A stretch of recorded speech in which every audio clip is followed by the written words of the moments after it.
again. I appreciate all of you. I do. I was going to tell you what I don't appreciate too, but you know what? Letting go of that, right? Yeah, thanks, Pexelroy. Thank you. Really appreciated. Here we are. Here we are. It's a Thursday, unlike our normal Wednesdays. I will tell you, normally we do the drawing class on Wednesday. I've been trying to keep the schedule consistent. I stayed up till 5:30 in the morning yesterday to get a project done, get it out the door. It's out. Baldur's Gate, Larceny at the Hall of Wonders. I did all the art, layout, put it together. But then I was a little cuckoo. Most of the day I was a little out of it. Honestly, today I'm feeling it a little bit too. I didn't take a nap all day, so I could try to get back on a regular sleep schedule. But it's a little crazy. Button pusher, excellent. Pexelroy, excellent. We're gonna be doing some 3D drawing stuff today. I'm gonna do a little bit of talk about perspective and how to draw perspective. Let me see, I had my ruler right here with me. Where did that go? Anyway, we'll use some sort of stick. I have a back scratcher, guys. Don't worry. Thanks for being here. We're doing Level Up with Louie drawing class.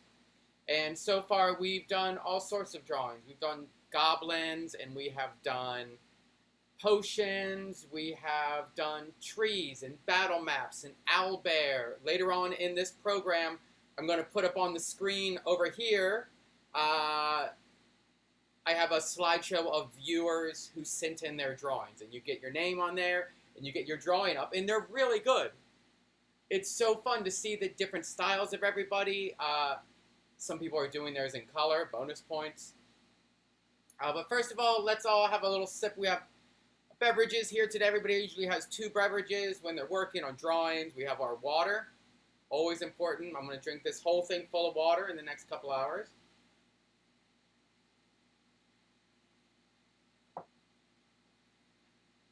I see the internet is getting kind of funky. I don't know if it's on the broadcast end or the viewing end. I have 2 different devices going on. The second beverage is coffee, my friends. And look, there we go. Happy accidents. This week I mailed out a product and an item, 2 items that I put the wrong labels on. Mistake. A happy accident? Somebody's going to get bonus stuff. I don't know how much of a happy accident that is. We'll see what happens. I did get an email, not even strongly worded, just like, hey, Louie, what's up? Wrong product. Wrong package. There we go. I'm just going to thank you, Bob, for giving me some breathing room there. It's a happy accident. It's not a mistake. You might wonder what's on the other side of this mug. You never really get to see that. That's Bob Ross painting there. And the thing is, you put the hot water or coffee in the mug, and the painting reveals itself.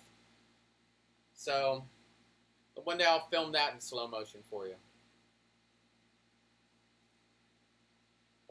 Happy little trees, exactly, Stormcrow. Exactly. I could tell, let me know if any technical glitches go on or anything. And I won't, once we go live, once things happen, it's hard to fix things. But then I can try to fix them in the future or anything. Let us all breathe together. In.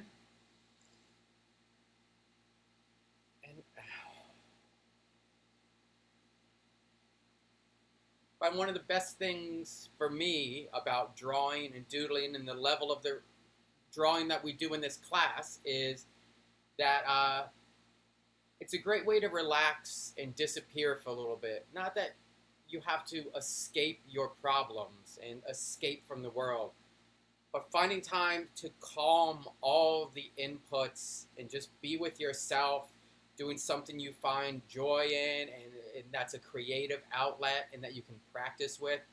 So good for you. So good. So I'm glad you're practicing drawing some with me today.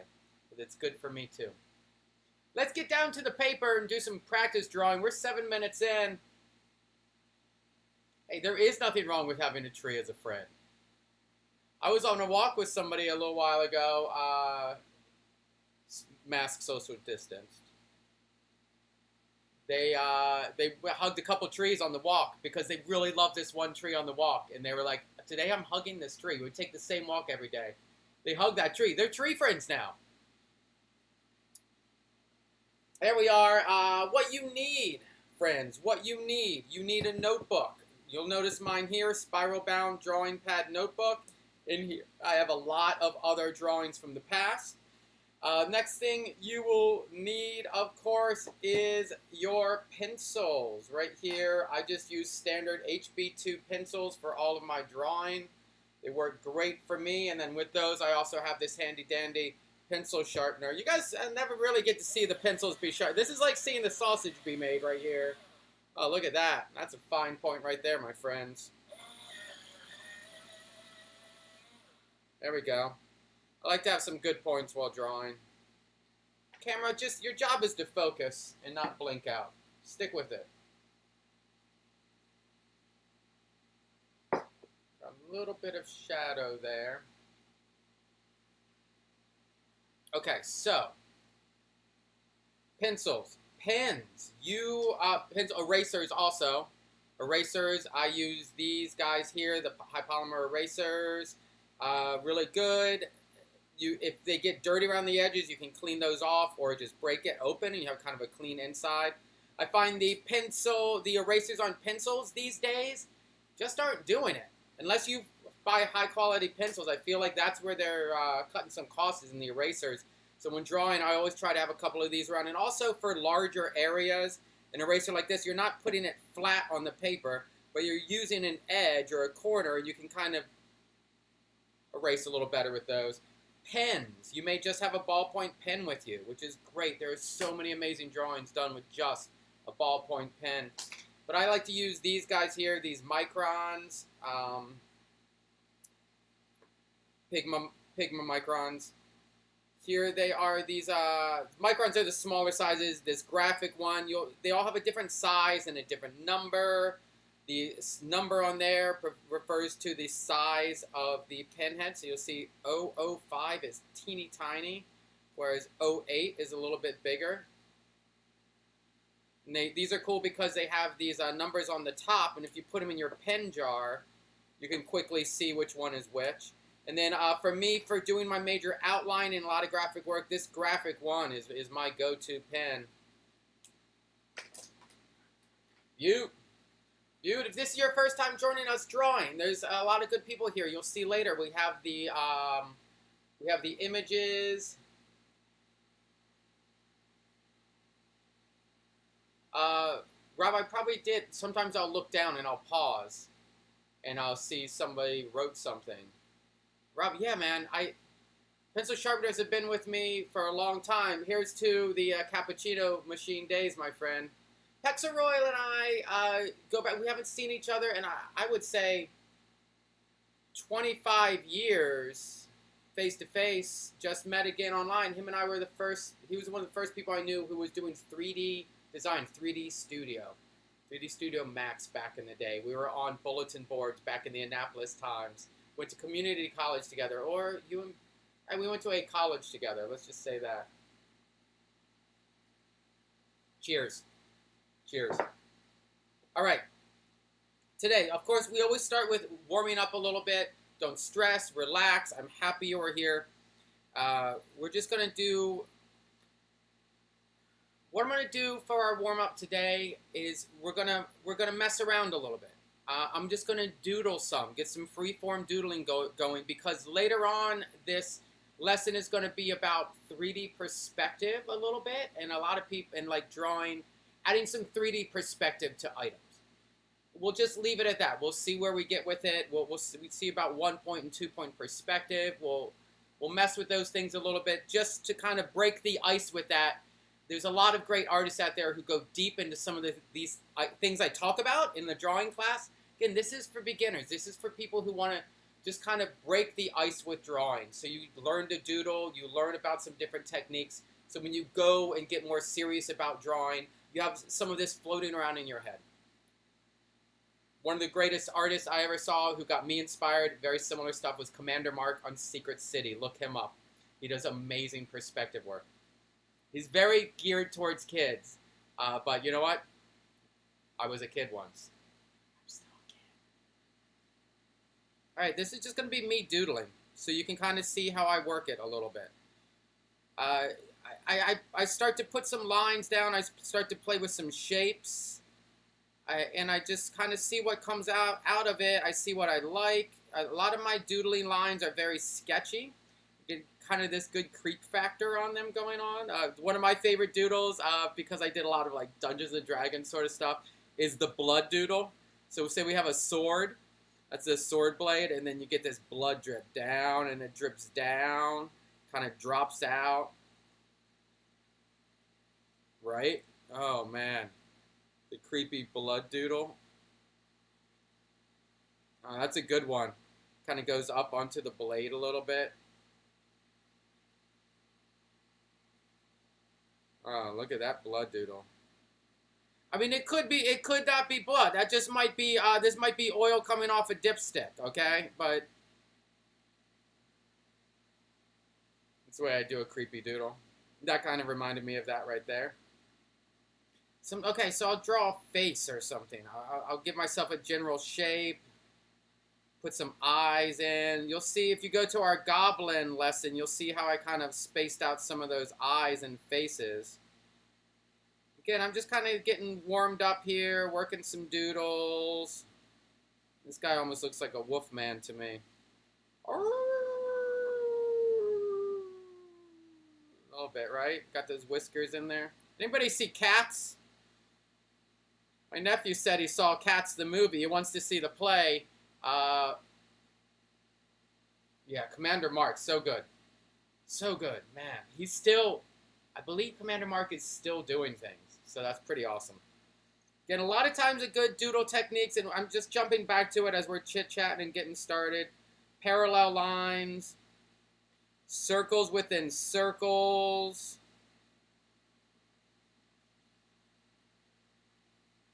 What you're doing here is just getting your hand used to going from one spot to another. You can go there in a very straight line. Ooh, nailed that one pretty good. But it's a little wiggly in there. You see that little wiggle? I watch some people who draw, and they have such a great technique when they draw. Like, every line is from the arm, from the hand. Sometimes, like, I do a lot of small drawings on pieces of paper, but I would recommend to you get a big, large pad of paper and work on, most of our drawings are working here. Work on from here. What does that do to your stroke and how you move your arm? Working from this pivot point instead of from this pivot point.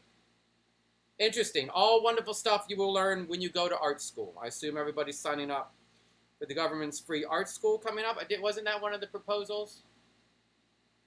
One of our senators or something was doing free art school for everyone. Free art school for everyone. Hey everybody, we're all getting art school.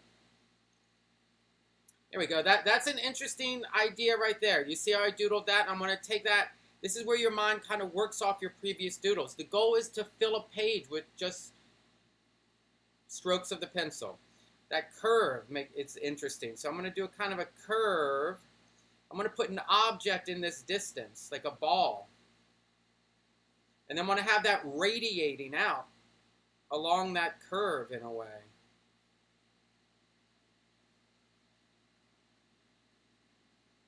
Sometimes when I draw, I have this pinky as kind of a bracer. Sometimes if I'm doing detail work, I clench up on and I control it just very minutely. Like that, you'll see it going on. I can do very controlled spacing if I got it cranked down like this. It's kind of tiny there, but you're doing some detail work when you're holding it like this, but it's also gets a little tight and your hand starts to clench up. That's why it's good to open up your hand and practice drawing with a very loose grip as well.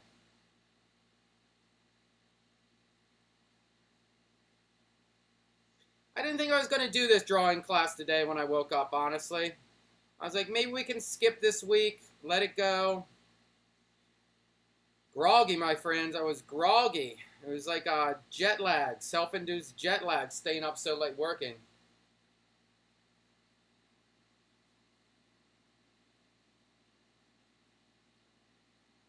right? As artists, we were listed, Professor Rose say we were listed as non-essential workers.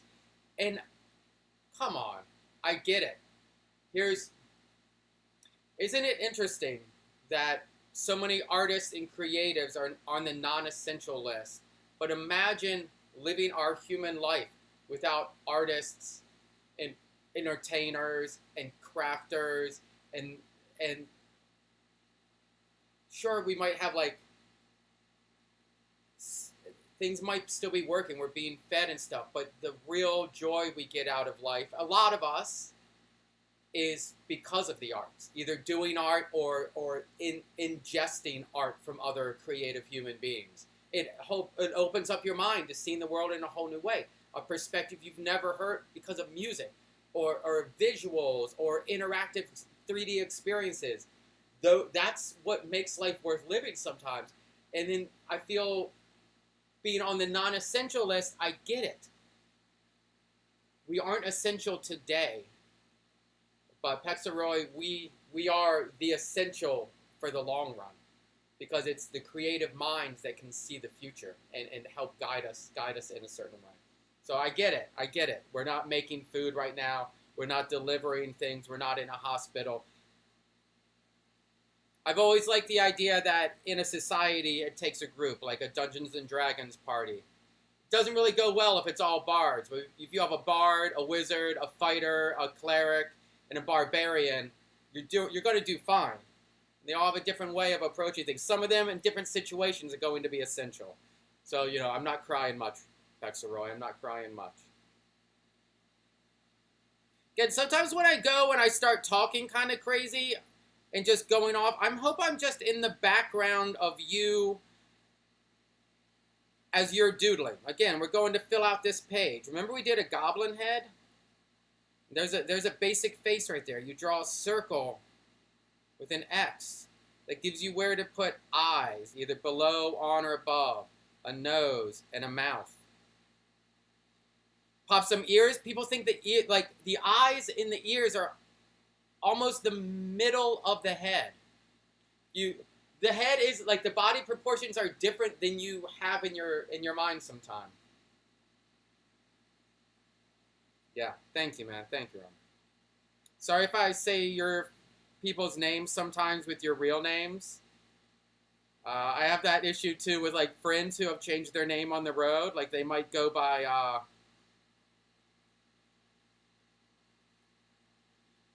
want to say somebody goes by Toad now.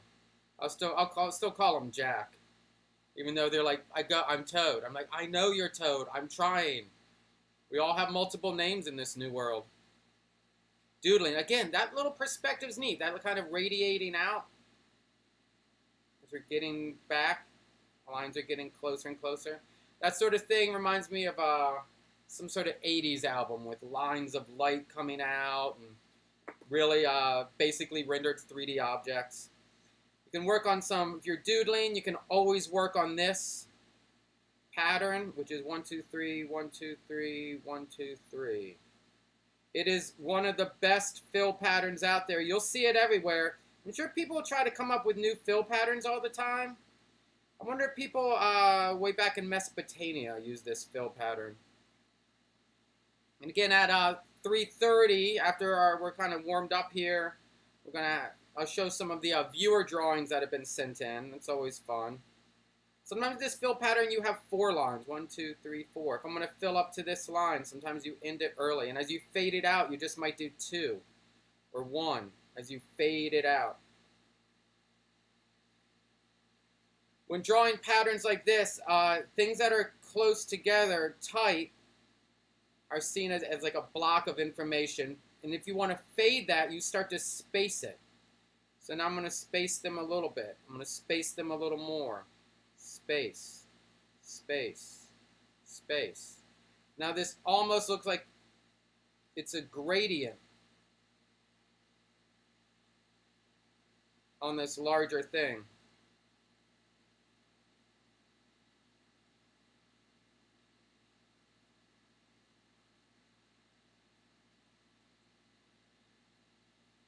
It's darker as we go this way.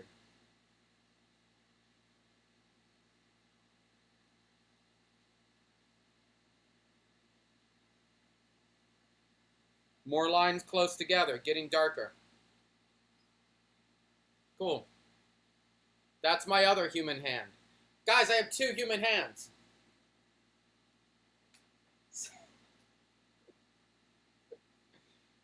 Ben. I assume that's you, Ben. Because our Discord is button pusher.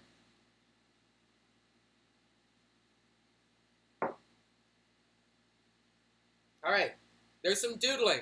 Again, best part of the doodle, blood sword. Come on, y'all.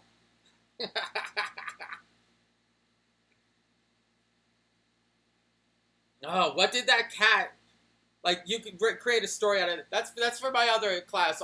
We meet on Tuesdays at 3 in the morning. It's called Writing While Asleep. It's just like we all wake up about midnight after going to bed at 10. Purposely, we go to bed at 10. We wake up at midnight. 2 hours of cardio. Get out your notebooks, and we start writing.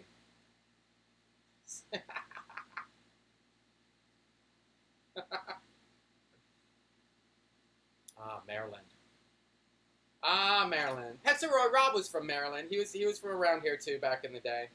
I don't know if he ever quite got out to the festival or anything. We never crossed back over too much when I was doing the festival stuff. I think I met him a little bit right in between all that. But maybe. All right, new notebook page. Look at that beautiful wooden table. New notebook page. Today we are going to... Good. Awesome, man. I'm still there, buddy. Still there doing it. I left Maryland for a while. We didn't work Maryland for like 5-6 years when we went on the road. And then we've been back for a small, good hunk of years. And it's one of the best. It is, I mean, I'll be honest. It's the best festival in the country. There are a couple that are like neck and neck, right, like at its heels all the time. Arizona and North Carolina. That, as far as management and the people involved, are really, really good. But Maryland, it just has it. If you have boxes to tick, most of them are ticked, and that's a beautiful thing. Perspective and 3D. It's an interesting concept to capture something in 3D on a 2D space, right? Like you have to be tricksy a little bit to make a 3D object appear on a 2D space. All right? This is a 3D object, this eraser. Width, height, depth. Width, height, depth. So how do you take a 3D object that has this depth thing? Because I can do width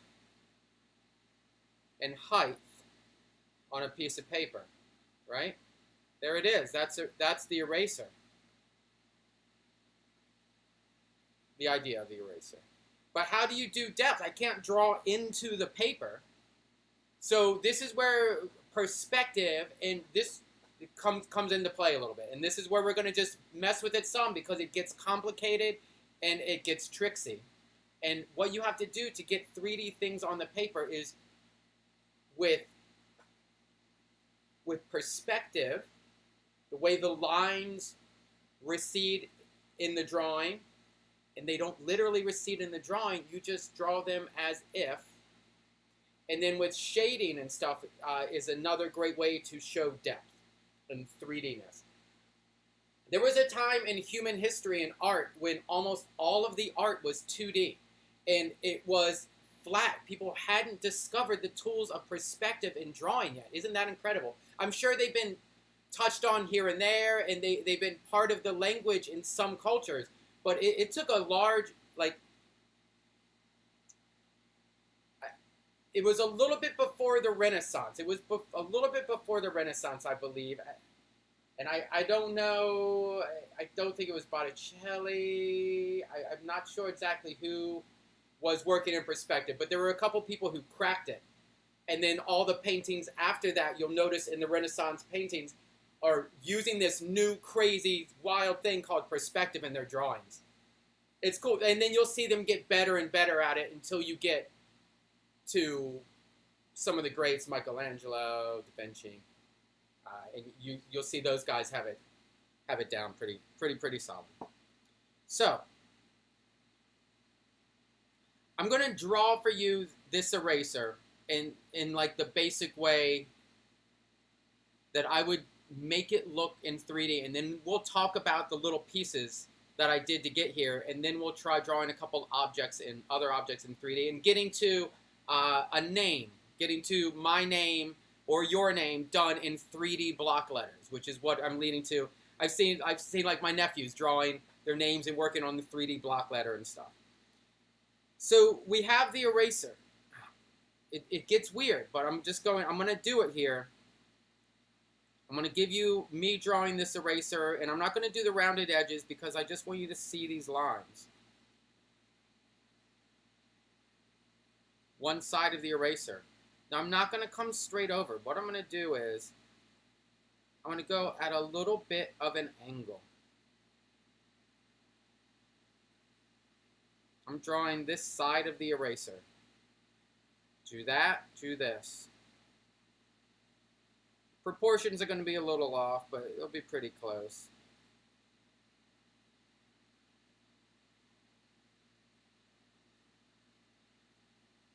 This is me, this is a classic double line Louis drawing, where I come back and do a second line that's just a little off the first. It gives a little character. All right, that is the rectangle of the eraser, that whole face. 1, 2, 3, 4. 1, 2, 3, 4. Okay? I put it a little bit down. This is where the tricksiness comes in. This is where the tricksiness comes in. Now I'm going to draw this depth. What I'm going to do here for this, that little line, boop. Look at that. This other corner here, from there to there. Boop. Slightly higher pitched boop. Oh man, that calls for a sip of coffee.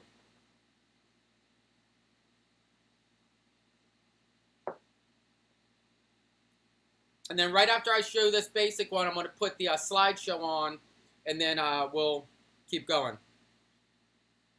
And then here's part of the oddness. Down here, I'm drawing this edge. I'm drawing this edge now, down here.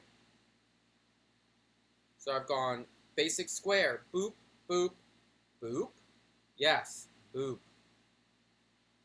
Now here and here, 2 more lines.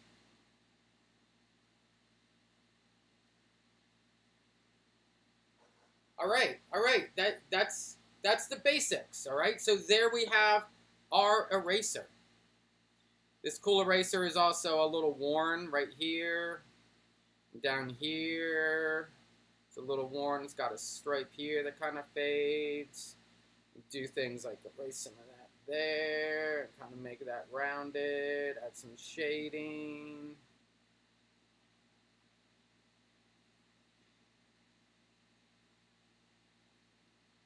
See, so that corner wouldn't be there a little bit because it's gone. So you'd have to come back a little bit off of that. Again, this is where you have the eraser and you start to mess around. You make it look real, but you saw the basic idea of tricksiness. Now we have a 3D object.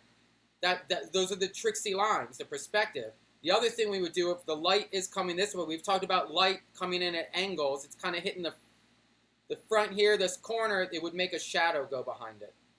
This side would be a little bit in the shade. And then the shadow would be stretching out behind it some. All right, so already you see that looks like a thing sitting on a piece of paper a little bit.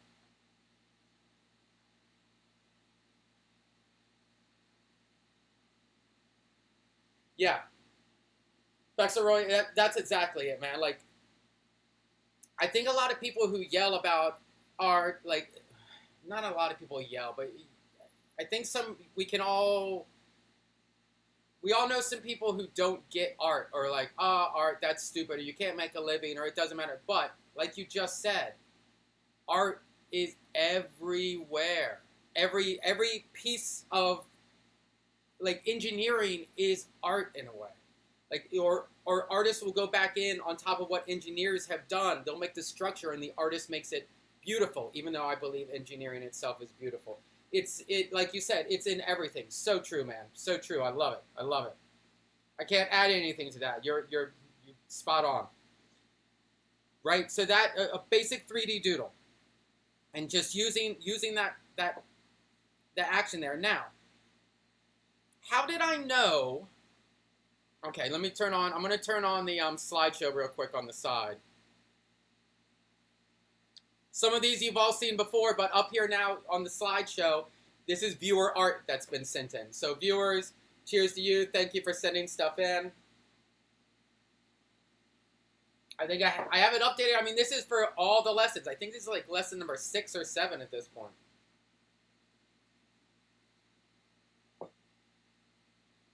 Okay, how did I know that I had to be tricksy with these lines back here, and where to put them, what angle to put them? I use a little something called perspective, and in my mind, because I've drawn 3D objects like this a lot, my brain knew what it was doing, but because almost in my head I'm overlaying a grid and some perspective in a very subtle way now, because I've put in many hours drawing like this. Like, I could see this grid and this perspective working this shape into being a little bit in front of my eyes. And then part of the tool of the artist is, what is up here? How do you take the image you are holding in your mind and then bring it through your body with the magic of your hands and tools onto paper, into reality?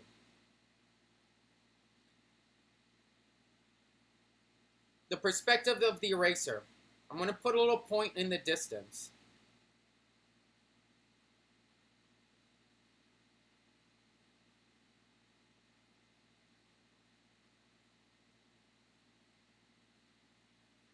Now from here, imagine some lines radiating out.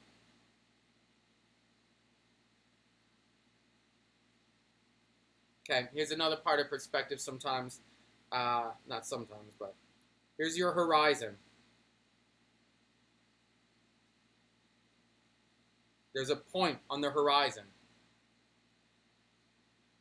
I'm going to draw some lines radiating out from that point.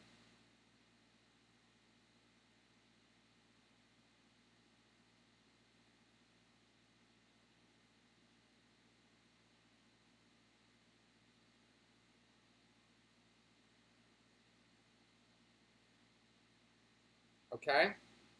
Just very light lines, just straight lines. This is harder than I thought. I don't know if this is going to be the right one. Great, good. Slideshow, yeah, it's looping around. It's probably gone through all of them now. I'll just leave it going for a little bit.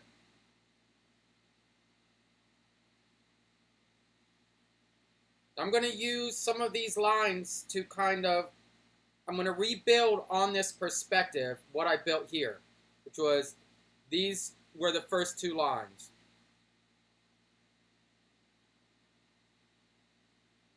For that edge, the vertical, I'm going straight up and down, perpendicular to my horizon line. Straight up and down.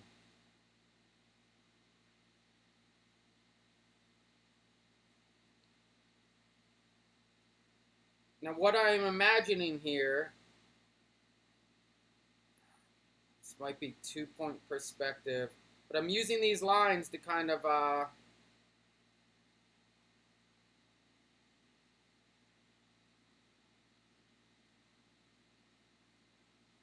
you can see from this action here, I have these 2 lines. 1, 2.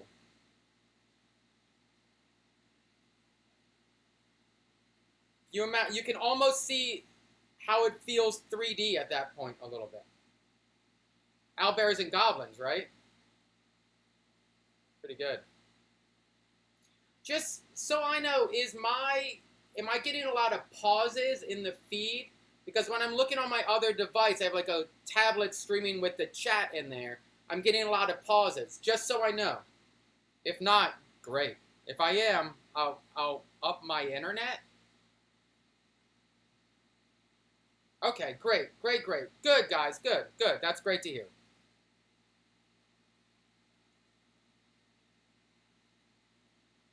And this is a big lesson for me to bite off on this one. I kind of went into it thinking I'll be able to nail this, but I don't even know what I'm doing a little bit on this one because we'll get there. Perspective. Another edge. This guy. This edge. This one. Straight up and down here. You can see how this is, like, these lines are like radiating out from a point in the distance. Like, you can imagine railroad tracks. They're parallel. You know they're parallel, but in the distance, they merge together. That's what's happening here with this motion. There's your railroad tracks. Those two railroad tracks. Right there, going into the distance. Here is a tie going straight across. You could imagine these as railroad tracks. And then the railroad track ties are going down that railroad track, right?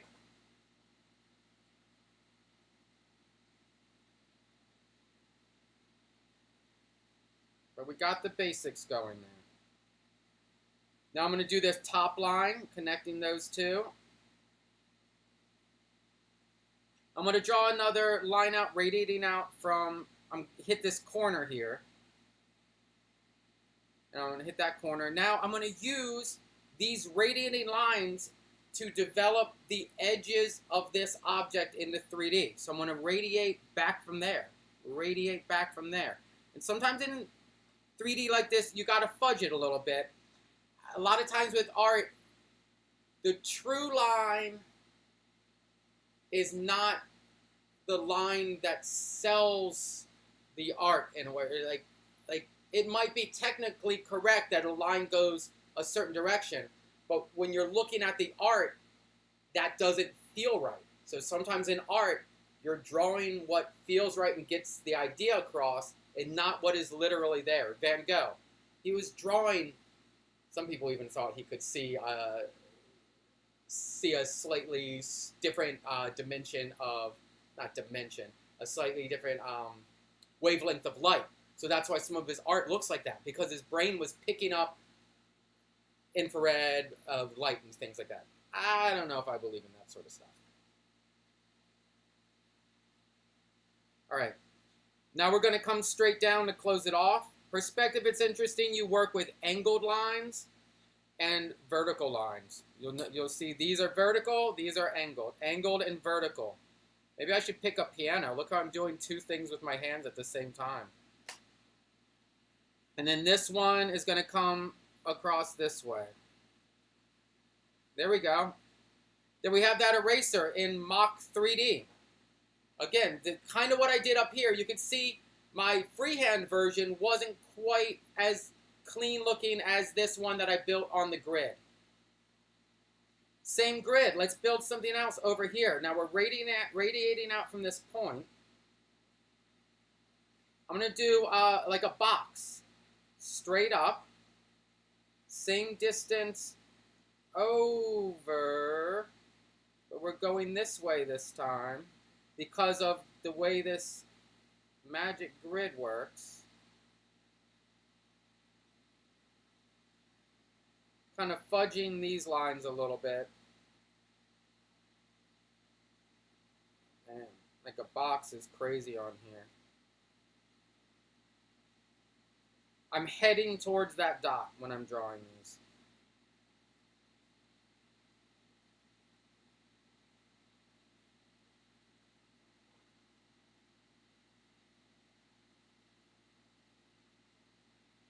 That top's not quite right. That doesn't look like a total box, but you see what's happening here. You see what's happening here. Okay, so let's work on some of our 3D letters. I'm going to put this up big real quick. You probably all seen it. But look at that. There we go. What a beaut. As I take a sip of water. Mm.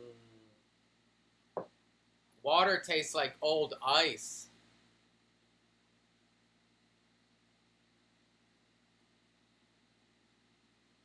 Not like old ice. Sometimes there's bugs. Okay, guys. Let me tell you about so I was up crazy like 4 in the morning. I'm in here 2 nights ago. Last night, 2 nights ago. Working. Turn around towards the door in the back. It has a little crack in the bottom. I'm like, what is that? What is that poking through the crack? It almost looked like two little brown sticks poking through the crack at the bottom of the door. And I go over to look, wolf spider. Big wolf spider. Biggie. And I'm like, you're trying to come into my room, wolf spider. Like, fair enough. Like, when I used to be here over the winter when I was up late, wolf spiders come out later at night. It would just hang out in here with me. I love spiders. I don't mind them being in my area except for in my bed. But in my area, I'm fine with spiders. I think they're beneficial. Wolf spider in the door. So I'm like, oh, wolf spider, like, don't come in right now. I'm busy. I might step on you. He probably hangs out here when I'm not here anyway. It's his place too. Her. Because listen to this. Open up the door, see in the crack. It was a wolf spider who just had children. And all on the back of this wolf spider, 60, 50 little baby wolves. That's how they carry them around. So this mama wolf spider, big wolf spider, had that classic all the babies on the wolf spider. And I kind of shoot it out into the garage. It left some, and I followed it for a while. I filmed it some, really cool. Maybe I'll put a little video up on Facebook or something about it. And then later on, it's gone. I look back, I cover up the holes, and then I come back to the door, going inside to get a drink of water, and it's still sitting in one of the holes, even though I blocked it from this side. It just wanted to be in here. So I just let it in, and it just ran around on the floor for a little while, found somewhere to live, and it was so fast with all these babies on it. Yes, it's kind of scary because, like, all those little babies will just end up in this room somewhere. Whatever. Living the dream, my friends. Living the dream. Hey, to everybody who sent in stuff, thank you. If you want to send in something, I'll put it up there on that drawing section. Now we're going to just take some of these ideas, and we're just going to do our name in 3D. We'll do it. What we're going to do is we're going to do it straight across. Now, I swear I had a ruler in here. I swear I did. It was right around here. Where is that ruler? So we're going to use this back scratcher. We're just going to do a couple light lines. This is where the name's going to go.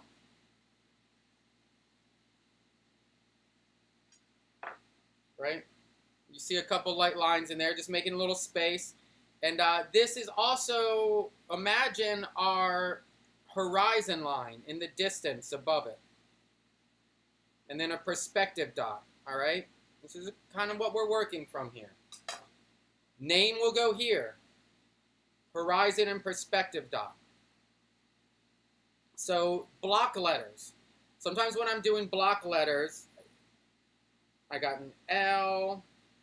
I'm not doing all my letters. I'm just doing some interesting ones. I have an S. I have an O. I'll just do a regular letter, and then the idea is I'm going to outline it in a block.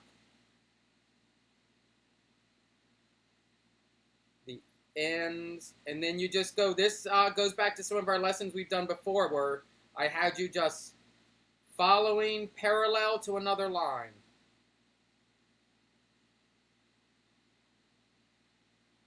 LSO. And then you will erase those middle ones. Oh. Yeah.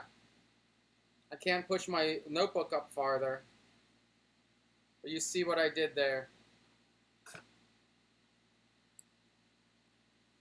I erased it some, but I do a line and then I outline it. Line, and then you're going to outline it. And that gives you your block letter type look.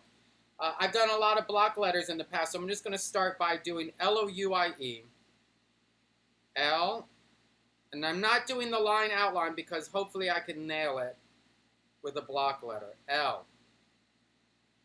I'm going to be doing squared up letters too, just to keep it simple right now.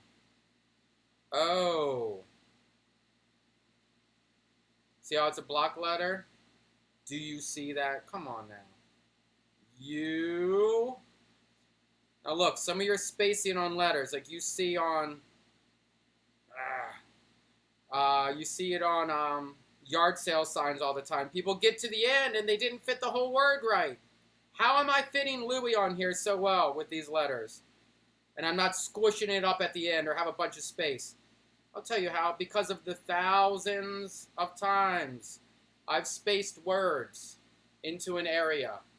That's one of my skill sets. Like I could do yard sale signs pretty good and not have to squish it at the end. But also lay it out and sketch it out if it's important. I have just spaced so many words with all the years working in at Penny Saver and Raymond Geddes and all the advertising work and all the graphics work I've done for my various businesses. L-O-U-I-E. You, during this part of the drawing phase, you'll have different letters. Hey, we got like 10 minutes here. This is classic Louis. I shouldn't have done the spider story. Shouldn't have done the spider story. Now, this perspective. I'm going to go from that dot to the corners. I'm going to go to, not all of them, but pretty much all these corners. All these corners get a line coming from that dot. Just a basic sort of line, right? You'll see already that's making it look like that Superman logo sort of thing, that feel. Sorry I'm using a back scratcher, y'all, but that spider probably stole my ruler. It was out here earlier, and I was like, yeah, I'll use this ruler for drawing class. And then that spider came by, stole the ruler. Sorry, back scratcher. Okay, it's kind of tilted, but that's what we got going on there. Yes, I am good at spacing out, button pusher. And this is why I love you.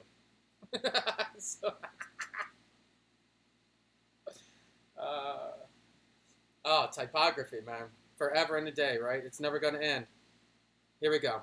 Those lines coming out, and then I can imagine ones here. Like I'm just going to do these freehand. But almost every edge like that, every corner, and you see I'm going through now. You won't need them everywhere because you can infer a little bit. But even down here, this little dot down there, this little dot down here, all these edges, I'm just kind of bringing a line to all those edges, all right?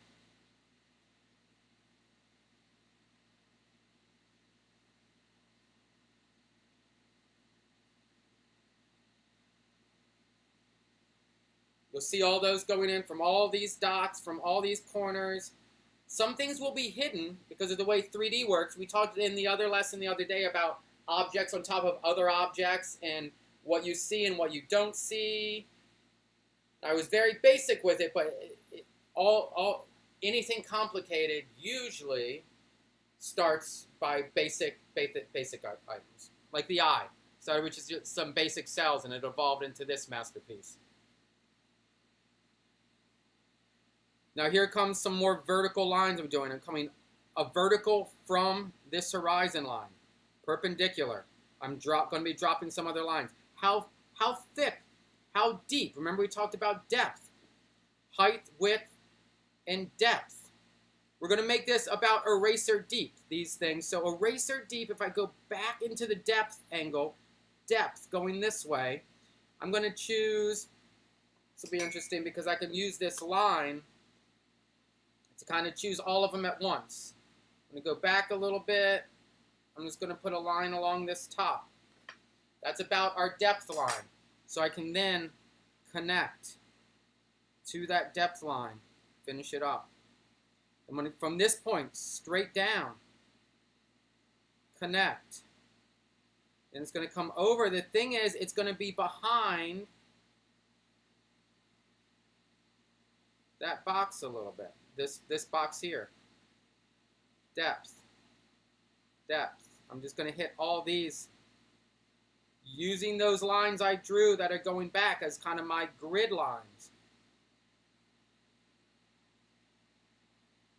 Right?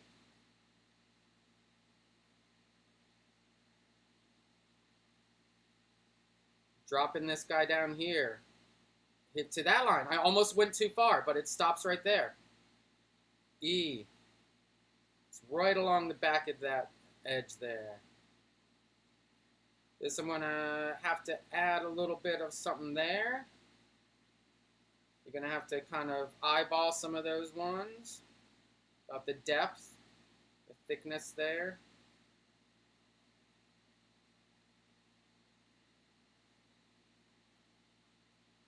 This has a depth. Again, I'm just kind of making connections here.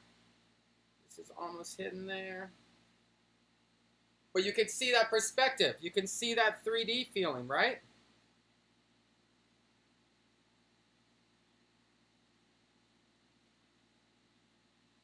I'm going to take, oh, so that's my basic, that's my name in 3D. That was it.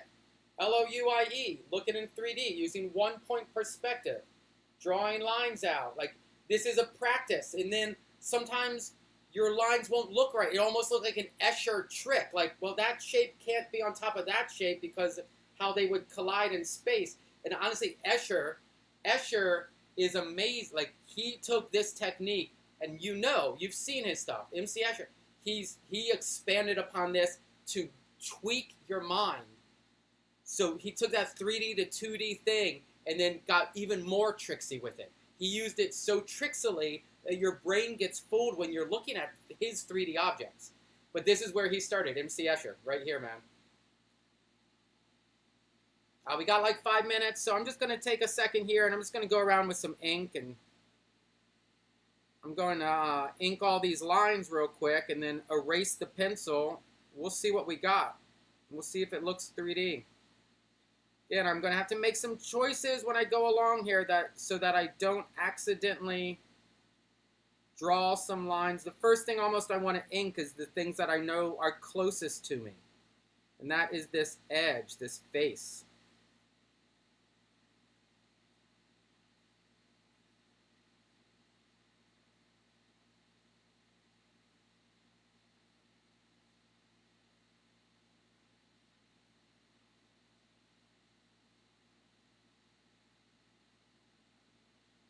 I hope you can hear the polite hum of the air conditioner in the background. Basics.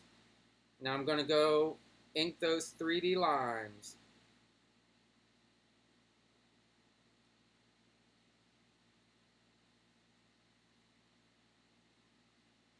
I'll probably just use a very simple, quick, not even cross hatch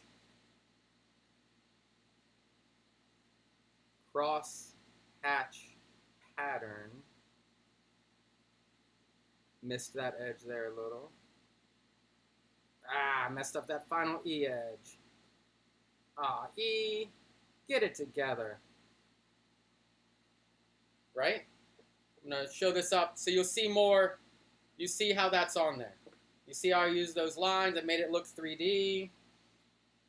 Now I'm just going to come in and just do a very simple light. Everything on this edge, because the light's coming this way.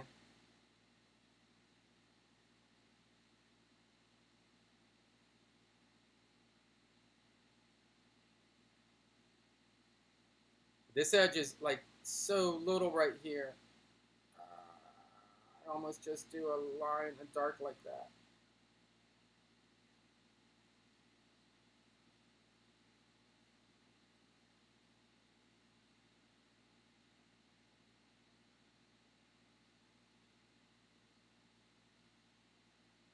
Again, I'm just going quick, and the shading you're going to have to play around with a little. But that's the idea. That looks 3D-ish. Good job, Louie. Oh my gosh. You pulled it off in the last 1 minute. Giant spider. It just eats my head. I mean, honestly, if you were like, oh, next week a giant spider is teaching the class, you'd probably be down for it. And I appreciate that, because if I ever go on vacation, I'm going to get that giant spider involved. So I hope you're doing your name in perspective a little bit. Doing some 3D feel, making it happen.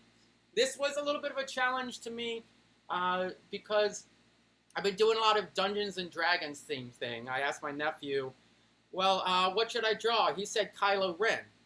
And then I was like, I'm kind of doing D&D stuff. And he was like, that's it. If it's not D&D, you're not into it. And I was like, gosh darn it. Am I just into Dungeons and Dragons right now? And that's the only thing I'm into? So that really set me off on like a mental inward search. So I need a couple new hobbies is what I'm thinking of. Like, I love art. I love Dungeons and Dragons. I love combining the two. But I think I'm going to pick up a music instrument or something just because sometimes people say things in your world and you don't have to take it personally. Like, but it hit me a little bit. Like, I felt one note at that point. So I was like, you know what? I need to broaden my horizons. I need to get out and do some things that are slightly outside of my comfort zone. I've always wanted to play musical instruments. Now is the time to, because of the current situation, I might be able to put some time into it. So check that out. That'll be a podcast. So me, the spider, and I will start a band where with a couple legs, he's doing drawing lessons and playing instruments. And then I'm doing the concertina on the side. And we'll kind of have we'll be on tour. Always good to learn new things. Always. Yes. I try to go out of my way sometimes, like to read books that aren't in my genre or like things like that. But somebody points out like, hey, you just seem pretty heavy D&D right now. I'm gonna take that to heart. Not in a bad way or anything. Just it's good to look at yourself, see what you like, see what you don't, and change what you don't. Guys, as always, I appreciate you. Thanks for being here. We've done some drawing. We've done some fun times. We've done some jokes. We've talked about spiders. Remember, I'll put some of those images up on the internet. We hit an hour exactly, which is a spot on. Good job, everybody. Wearing this new linen shirt that is light and comfortable. Nothing could be finer than to cancel Carolina in the morning. Guys, thank you. I appreciate all of you too. Very cool. If you like this, go check out the other ones. There's some of them are here. I'm downloading some and putting others up now that I have that Larceny at the Hall of Wonders book out on DM's Guild. That took there's a whole lot of my brain and time over the last week or two to get it done. So I'm going to put up these videos on the YouTube channel, so go back and watch other ones if you enjoyed this. Send your pictures to me. Most of all, have fun. Goodbye, friends. Goodbye.